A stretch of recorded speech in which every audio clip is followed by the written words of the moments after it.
E vamos começar o nosso bate-papo primeiro dizendo o seguinte, gente, mas foi difícil trazer essa mulher aqui nesse programa. A Marina, sério, Léo, faz uns 2 anos... Você tenta? Que eu tento na época do rádio. Olha só. Mas trabalho demais da conta. Marina Assis, obrigado, querida. Eu sei que não era porque você não queria, porque eu trabalho como coordenador pedagógica, suga, né? É bem puxado, né? E com as 2 meninas ainda? Aí fica mais corrido. Mais corrido. Marina, além de coordenadora pedagógica, ela é educadora cristã, e por isso que eu chamei a Marina para vir nos ajudar aqui. Marina, você trabalha numa escola confessional, né? Eu quero te perguntar o seguinte, o ensino religioso na escola confessional difere do que do ensino religioso na escola pública? Qual seria a diferença que teria? Inicialmente, assim, é a questão da aliança que a gente estabelece com a família mesmo. Sim. Né? Nós entendemos que, em primeira instância, a educação é a responsabilidade da família. Né? Biblicamente, nós vemos que tem 3 autoridades instituídas por Deus mesmo, que no caso é a família, né? A igreja e o governo civil. Mas aquelas responsáveis por promover a educação, no caso, a família e a igreja. Né? Então, dentro da escola confessional, ela funciona mesmo como um braço para a família nessa educação. E aí, ela, no caso de uma escola confessional, ela tem uma entidade mantenedora, né? Que é uma igreja. Que é uma igreja. E aí, especificamente no caso da nossa escola, né? É a Igreja Batista. Então, toda a linha de trabalho que a gente segue é dentro daquilo que nós entendemos que a Bíblia professa, né? Então, o que difere em termos do ensino religioso na escola pública, porque lá não vai ser voltado a uma religião específica, né? A um credo específico. Já na escola confessional tem Eu essa acho que é aí ligação. que está uma coisa que está pegando no projeto, no que está acontecendo em Belo Horizonte, né, Léo? É mais do que isso um pouco, porque tem a questão da livre escolha, né? A escola pública, teoricamente, a pessoa tem que estudar naquela escola da sua regional. Então, ele não escolhe onde vai estudar. A escola privada confessional, você pode gostar dela ou não. E se não gosta, tira o filho de lá e leva para outra. Então, os pais, a família tem como escolher isso. Tem uma autonomia muito grande isso. Diferente de uma família que coloca numa escola pública, que nem sempre, normalmente, não tem essa liberdade. Alguns bairros têm mais de uma escola municipal, então você acaba tendo essa escolha nessas situações, mas normalmente não é assim. Então a família, ela não escolhe a escola, ela obrigatoriamente coloca naquele lugar. Né? Então isso é uma grande situação, que é extremamente complexo. O que está acontecendo em Belo Horizonte, e aí pode ser uma coisa, é uma coisa polêmica, é que a proposta é que seja ensinado o ensino cristão na escola pública. E pode parecer até um paradoxo eu estar questionando isso, Sim. Mas, por exemplo, eu tenho um casal de amigos, Marina até conhece esse casal, eles são cristãos evangélicos e estão pensando em colocar os filhos na escola católica romana, né, da Arquidiocese de Belo Horizonte. Né, e perguntaram minha opinião e tudo mais. E uma das coisas que eu deixei, né, que eu pontuei, falei, olha, se o seu filho vai para a escola católica romana, você tem que saber o seguinte, se houver ensino religioso, e há, o ensino vai ser um ensino cristão do viés católico romano. Então você não pode reclamar se tiver coroação de Maria, não pode reclamar se for rezar uma oração X ou Y. Por quê? Porque você falou, né, Marina, da questão do contrato, né, da aliança. Da aliança. E como é que faz, então, na escola pública? Porque você vai ter alunos católicos, alunos evangélicos, espíritas. Nós temos, é interessante, que essa discussão não é nova, né? Começou com Tomé de Souza em 1549, quando ele trouxe os primeiros jesuítas, né?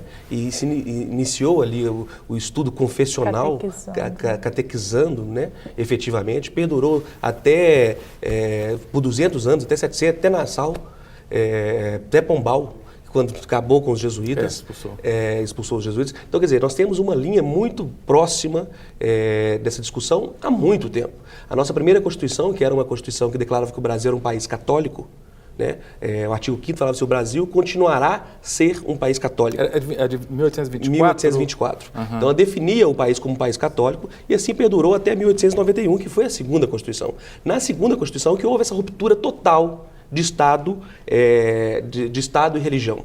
Então, dali que começou, o Estado é laico e, obrigatoriamente, as escolas serão laicas, porque o ensino não pode ser um ensino religioso voltado como era no passado. Então, daí que começou essa grande discussão. Voltou, novamente, a ter ensino religioso no Brasil só com Getúlio Vargas, em 1934.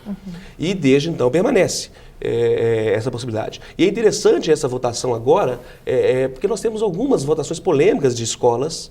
E é interessante que nós estamos voltando ao estado máximo, né?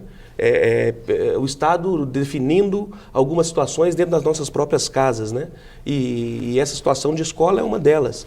E essa semana, ou melhor, anteontem, o Barroso, o nosso ministro do Supremo, liberou uma ação que trata desse assunto. Então, desde 2010, existe uma ação proposta pela Procuradoria e vai ser votado pelo Supremo se é permitido ou não ter uma escola confessional.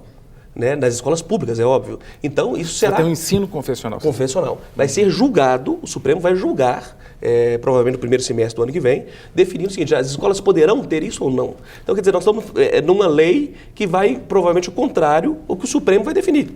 A lei de Belo Horizonte. A lei de Belo Horizonte. Marina, no caso, qual você acha que é o valor do ensino religioso na escola pública? Existe valor ou não? Se existe, como deveria ser esse ensino? Aí já, como coordenadora, né, como a pessoa que pensa nessa parte estrutural, em termos de currículo, eu vejo que é bem complicado, porque a gente teria que pensar num currículo, se vai ter um currículo, né, para isso, porque a gente vê várias propostas do governo, como essa aí mesmo a respeito do ensino médio, que é problemática demais. Sim.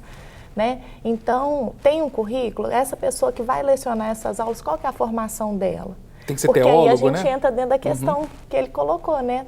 O Estado é laico. Aí uma pessoa com uma formação em teologia, né? E ela vai ministrar as aulas lá. Ou qual que seria a formação desse profissional? Pode até ser um ateu dando nome religioso. Um ateu que formou em ciências da religião, né? Sim. E aí, ou metodologia do ensino religioso, e ele vai lecionar. Então, aí é complexo, né? Qual o valor que eu percebo assim? Quando o senhor perguntou a respeito da diferença, né, do ensino religioso dentro da escola cristã, né, e na escola pública. Dentro da escola cristã, nós entendemos que a Bíblia ela é o centro do currículo mesmo. Então, a partir da Bíblia, né, nós vamos fazer todas essas conexões com as disciplinas que são dadas. Eu veria valor, né, dentro do ensino religioso, e aí nós vamos ter um tanto de gente questionando isso, seria se o parâmetro fosse a Bíblia. Só que aí a gente vai ver, olha, o quanto que a gente tem de folclore dentro das escolas. Isso também não é religioso? O pai tem acesso, mas a escola entrega para ele? Lembrando que, desde o último Código Civil, não é obrigado, não é porque está no papel que deve ser aceito. Sim, o pai pode questionar. Não, isso é o que nós chamamos de contrato de adesão. O colégio não muda nenhuma cláusula. Quando o pai chega lá e fala assim, olha, eu não aceito essa cláusula, muda essa cláusula aqui para mim. Não, esse é o contrato. Todo contrato de adesão é discutível judicialmente. Então você assina, mas não significa que você concorda, não. É? Sim. Tá? Então, quando contrato de adesão, por que a gente questiona judicialmente o contrato com o banco? Porque o banco... Você não assina um contrato com o banco, depois ingressa judicialmente questionando juros? Mas estava no contrato. Você sabia que estava lá e você não entra judicialmente para questionar? Então, mas não o que significa... você está colocando é interessante, porque normalmente as pessoas não fazem isso. Normalmente as pessoas, porque você é advogado, mas o leigo, ele pensa o seguinte, se eu assinei um contrato, eu tenho que cumprir. Era a teoria do passado, que nós chamávamos de pacta sunt servanda. Eu sabia disso, eu não quis falar para não... É aquele que pactua, se torna escravo. Isso. Né? Eu pensava que era assim. Escreveu, assinou, dançou. Isso. Não, agora não. Desde o último Código Civil, existe o princípio da boa-fé ao contratar, existe a avaliação dessas cláusulas que podem ser questionadas judicialmente. Então, existe essa nova expectativa que nem tudo que você assina significa que será daquele jeito. Agora, na escola pública, não existe um contrato, né? Não. E aí que o negócio fica difícil, porque a escola pública... A palavra pública, a gente pensa que é estatal, né? Não, a pública é do povo, é de todas as pessoas. E uma escola de todas as pessoas, ela tinha que atender todas as camadas da população com todas as suas diferenças. Sim, e o professor tem que ser concursado. Sim. É interessante isso. Então, e você não... a escola, teoricamente, não escolhe os seus professores. É um concurso público. Então, isso também muda muito o aspecto, porque diferente de uma escola confessional, que faz um processo seletivo. Do jeito que você quer. A escola define define o perfil.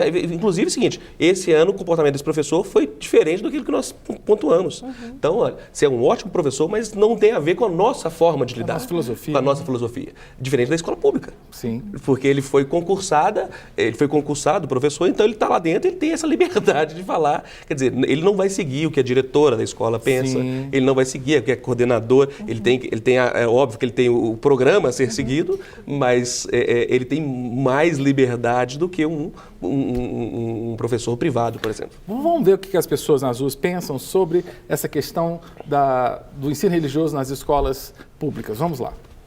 A senhora é contra ou a favor do ensino religioso nas escolas públicas? A favor. Eu acho que todo mundo tem que ter uma religião, não é? Seja ela qual for, mas tem, né? A crença em Deus tem que existir. E tendo a disciplina na escola facilita o entendimento? Eu acho que sim. Acho que muito.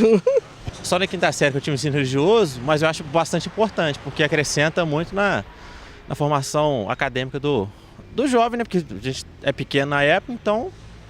E eu acredito em Deus.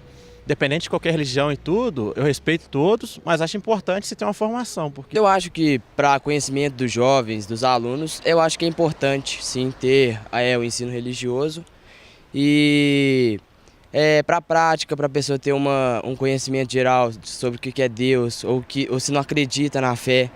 Então eu acho que é importante assim. Na sua escola não tem, né? Não, na minha não tem. O Pedro II é uma escola particular, mas não tem. Ela tem filosofia e sociologia, mas ensino religioso não. Não, eu sou contra.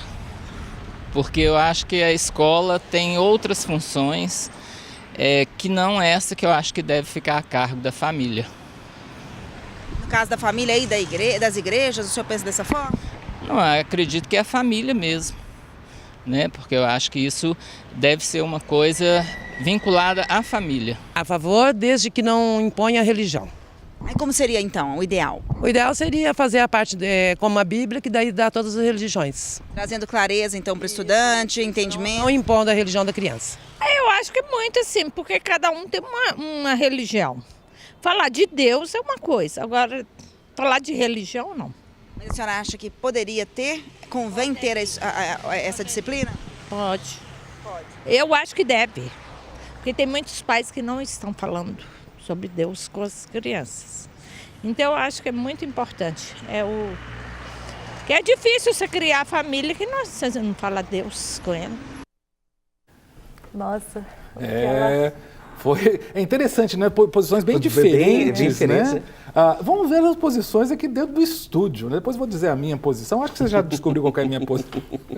Porque, olha só, nós tivemos dos dois lados. Pessoas falando que são favoráveis, que tem que ensinar ensino religioso. É até interessante, tem que ensinar ensino religioso, mas não pode impor uma religião. Falar religião. Tem que falar de Deus. Não pode falar da religião, fala de Deus, mas não fala religião. Seria perfeito, né? O difícil é acreditar que isso vai acontecer. Né? Mas se fôssemos pegar os valores éticos e morais das religiões e ensinássemos efetivamente sobre as religiões, mas sem proselitismo nenhum, seria interessante, porque talvez diminuiria o impacto de algumas outras religiões na nossa sociedade. Quando eu falo impacto, é da divergência religiosa. Quando você conhece o que a pessoa pensa, talvez fique mais fácil de você entendê-lo, aceitá-lo, né, nesse sentido. Então, se fosse a aula de religião sem entrar no proselitismo, seria perfeito. Aí seria a exposição de religiões. Você acha possível, Mariana? A complexidade disso é o que eu já tinha falado anteriormente, que é a formação da pessoa, o currículo. O que é o currículo?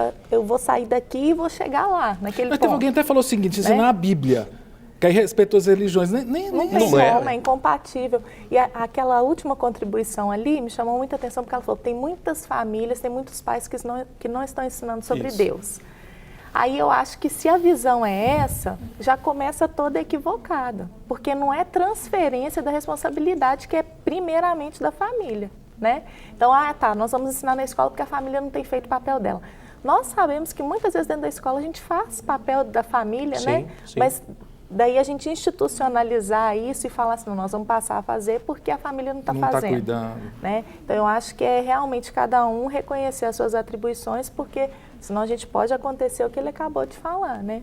Em relação a, se for para conhecimento, né, vai ser conhecimento, o conhecimento ele liberta, sim, ele ilumina o nosso caminho, mas e a questão do proselitismo, e a questão, né? Eu acho que entra muito que a gente já tem discutido há algum tempo, né, Léo? O Estado está interferindo onde demais, não né? devia, não é? Exatamente. Mas é interessante nós pensarmos que isso demonstra uma falta de educação do povo. É uma necessidade de como se buscasse uma situação paterna do Estado interferindo nessas relações. Então, é interessante isso. Isso demonstra que a população tem grandes dificuldades em relações pessoais. Né? Quando você fala da lei da palmada, poxa, o Estado dentro da casa, né, da correção, o Estado agora querendo impor o estudo da religião. Então, a gente percebe isso e é uma necessidade. Agora, e vai ao contrário do que tem acontecido pelo mundo, né? Mas nós vimos isso também agora nos Estados Unidos. Né? O Trump, quando ele foi eleito, ele é Estado máximo, né? Ele trouxe de novo as tradições, né? E a legislação, eu costumo falar com os meus alunos sobre isso e falo sempre que veio primeiro, o ovo ou a galinha, né? Já que você falou da origem. O que vem primeiro, a lei ou a sociedade? Né?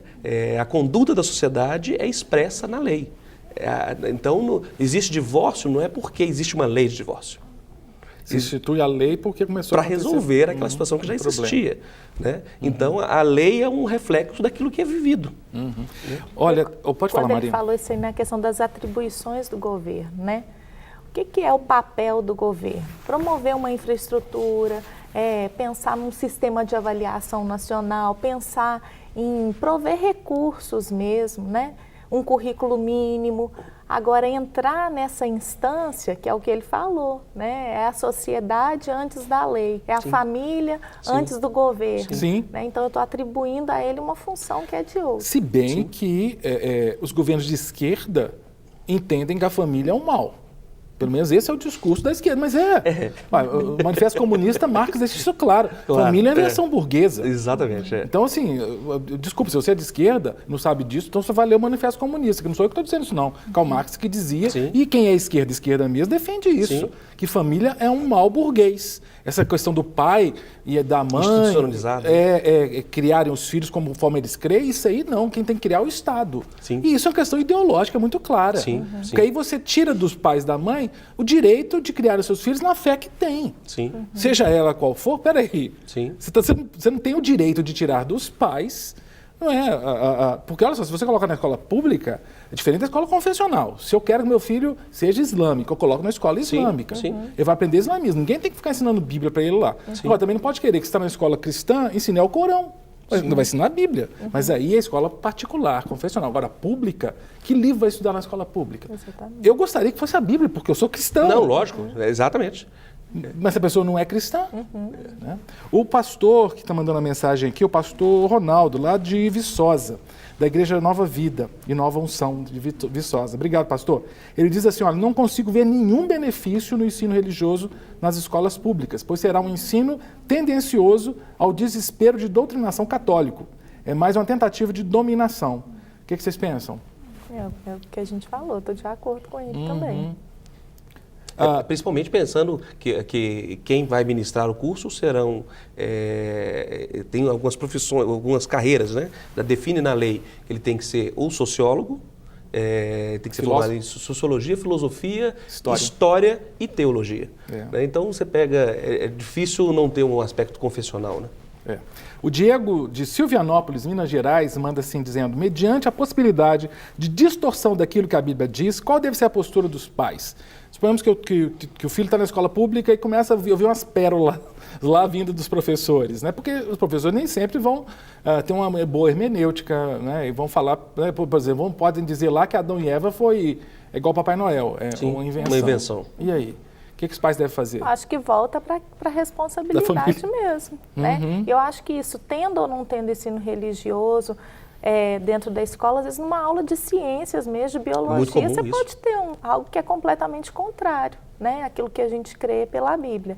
Então, eu acho que é a instrução, né? A educação de incutir mesmo o que a Bíblia diz lá, né? Incute assentado na mesa, andando pelo caminho, levantando, ao dormir, né? É a família fazer mesmo essa análise do que eles estão recebendo. Mesmo na escola cristã, né, Marina? Também. Não pode delegar para a escola cristã a educação cristã dos filhos, né? Sim. Não é a responsabilidade da escola, né? A escola pode ser um auxílio. Deve ser uma parceira. Ela vai ser esse braço. Mas não é a responsabilidade da escola. Eu tive o privilégio, meus filhos todos estudaram em escolas cristãs evangélicas e foi bênção na vida deles. Os 3 estão bem encaminhados hoje, os 3 são crentes e tudo mais. Mas não é por causa da escola. Mas eu acho que a escola contribuiu. Não, lógico. Né? Ela contribuiu, lógico. Ela confirmou o que a gente ensinava em casa. Mas concordo contigo, né? Não é por causa da escola, mas que ela ajuda, né? Sim. Lembra que eu falei da questão de evangelização em sala de aula? A Ingrid, lá do Rio de Janeiro, ela diz assim, eu acredito que se um professor é cristão, deixa eu ler direitinho, Ingrid. Acredito que se um professor cristão pode evangelizar em sala, um professor de qualquer outra religião também poderá. Sou cristã evangélica e creio que podemos evangelizar com a própria vida, o que será bem mais eficaz, inclusive. Abraços, Deus abençoe. Concordo com você, Ingrid. O que vocês pensam? Exatamente. Perfeito. Quando um profissional faz o trabalho dele bem feito, com qualidade, com excelência, ele também está testemunhando sobre o Cristo que ele segue, né? Sobre o Deus que ele serve. Então, eu creio que com a vida dele, no proceder diário, no trato dele com os alunos, ele também faz esse papel de evangelismo. Sabe uma coisa que aconteceu muito interessante? Eu até citei isso aqui outro dia, da sua área. Oh, meu Deus, como é que deu branco aqui? Ele é cristão evangélico que escreve livros na área de direito penal. Ele é de Belo Horizonte. O promotor? Rogério Grego. Rogério Grego. Eu fiquei sabendo de um rapaz, conversando comigo, o rapaz conversando, falou que ele converteu lendo livro de direito penal. Eu falei, você é louco. Como? Lendo livro de direito penal. Aí ele começou a contar, eu falei, não, você está brincando. Ele falou, não, o autor é de Belo Horizonte, o Rogério Grego. O Rogério Grego é crente, evangélico. Sim. E na introdução do livro de direito penal dele, ele fala de Deus, fala de Jesus Cristo, e isso tocou no rapaz. Quer dizer, um advogado pode, né, evangelizar com a sua vida. E é o livro referência, né? Hoje é o livro referência para o Instituto de Direito Penal, exatamente do Dr. Rogério. Então, um professor também pode, né, com a sua vida, evangelizar. O Nilson de Carvalho... Mas lê o livro quem compra o livro, quem quer ler. Isso. Você pode passar a página. E não ler aquela página. Você pode começar. Eu, inclusive, eu tenho alguns problemas com leitura em relação a isso, que alguns livros eu começo a ler e paro na primeira folha. Se eu não gostei do primeiro parágrafo, tenho 3 erros de português ali, eu fecho o livro e não vejo se a segunda folha está boa ou não. Eu termino ali a minha leitura. É diferente de um professor na sala de aula. Tem um convívio ali. É um convívio. Você está ali, você não pode sair. Um professor falando, o aluno vai levantar e sair, não pode. Então, é extremamente complexo essa situação. O Nilson Carvalho, que é de Campos Gerais, aqui de Minas, né, diz que não concorda com o ensino religioso nas escolas. E se for na minha cidade, eu não concordo, não concordarei. Pois vão ser católicos que vão estar ensinando. E eles não têm entendimento certo da Bíblia. O pessoal está preocupado mesmo da maioria dos professores serem católicos, né? Interessante isso. Meu nome é Valber, eu sou da Primeira Igreja Batista Nacional em Cordeiro, do Rio de Janeiro. Brigadão, querido Valber. Uma dúvida, na minha época escolar, que foi em escolas públicas, era aplicada a matéria de ensino religioso católico. Minha dúvida é, o porquê não também ensino religioso evangélico? Obrigado. O pessoal está mencionando isso, parece então que tinha ensino religioso, mas era mais católico nas escolas públicas, né? De 34 até 96... a instituição tinha o curso, tinha moral e cívica. Eu dei aula disso. OSPB, moral e cívica. OSPB, moral e cívica. E tinha o ensino religioso e tradicionalmente era católico. Nós viemos dessa cultura católica. Nós viemos da cultura católica. Então, isso é algo extremamente tradicional nos nossos ensinos. Como é que é bate-papo? Eu posso falar da minha opinião. Sim. Eu tenho um pouco de dificuldade com o ensino religioso. Pode parecer um contrassenso, uma contradição. Mesmo que seja evangélico dando aula de ensino religioso. Não, Você entende? Porque se eu permito que o evangélico dê ensino religioso na escola pública, é um precedente para qualquer outra religião ser ensinada na escola pública. Entende? Sim. Se a escola é pública, ela é pública, é para todo mundo. Entende? O que você falou é verdade. Como a divisão, o pai não tem... eu vou colocar meu filho na escola pública, que o professor seja evangélico, ele pode ser na escola pública, que o professor ensine, por exemplo, a religião matriz africana, que o pai não quer que o filho aprenda. Sim. E isso eu acho que é uma das coisas que pega, né? Mas é interessante que nós também vivemos uma hipocrisia enorme em relação a essas situações, porque nós falamos que o Estado é laico, mas nós continuamos com o feriado de 12 de outubro, e você não vê nenhum evangélico questionando esse feriado. Qual? 12 de outubro, por exemplo, um feriado nacional. Mas é só para que é dia das crianças. É por causa, porque eles gostam do churrasco, né? Ele gosta, não faço por isso, mas permanece. Você vai em todos os tribunais do Brasil, existe um crucifixo, e é público. Nós tivemos um caso recente de que um juiz evangélico tirou o crucifixo da sua sala e foi obrigado a colocá-lo novamente, porque ele era do Estado. Ele não tem direito de tirar nada da sala. Então, mas o Estado não é laico? Isso que eu estou falando, nós vemos uma certa hipocrisia, né, nessas situações, sabe? Então, a gente não sabe se é laico mesmo. Essa lei que o Lula assinou em 2009, pesquisa aí um acordo feito por Lula, assinado um acordo com a Santa Sé. Quem não é hipócrita é a gente assume a nossa posição. Então... Nós somos cristãos evangélicos, sim, cremos na Bíblia, sim, né? E quero agradecer a Marina, né? Marina não tem vergonha de dizer que é coordenadora da Escola Cristã, né, Marina? Obrigado, viu? Por finalmente que seja a primeira de muitas, viu? Tá joia? Beijo nas meninas. Leonardo Girundi, beijo na Aline, na família toda. É grande. Grande. E um beijo para você que em casa participou desse bate-papo. Para receber todas as novidades do canal, inscreva-se. E se curtir o vídeo, clique em gostei. Aproveite para acompanhar a Rede Super nas redes sociais.